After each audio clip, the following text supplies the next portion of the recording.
magacaaga sheeg iyo meeshaad ka soo hadlayso. magacayga waa Farxiyo Ismaan Yuusuf oo ku sugan magaalada Muqdisho. waa maasanta dhageysto warri waxaad noqonaysaa naga soo waa caasimada dalka ee Muqdisho. maxaad ku muujinaysaa dareenka shacabka Soomaaliya waad aragtaa madaxweynaha magaalooyin badan ayaa laga taageeray oo noqonaysa magaalooyinka ugu faraha badan ee ku jirta degmada Tani Gurceel caasimada ganacsiga gobolka Galmudug. waa nooc dareenkaaga.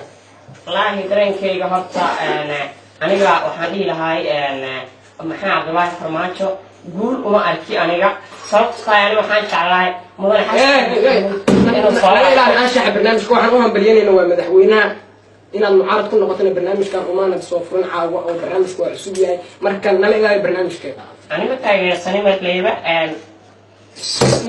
qadka si toosa qadka ayaan kaa jirayaa waad mahadsan tahay fakiman ayaa taaba sidaad madaxweyne cadaaladda wanaagsan waa filaa dhibnaha u arag waa farxadda waa la farmaajeysan yahay waana taas waa farxadda muujinayso taageeradan wayna madaxweynaha dalka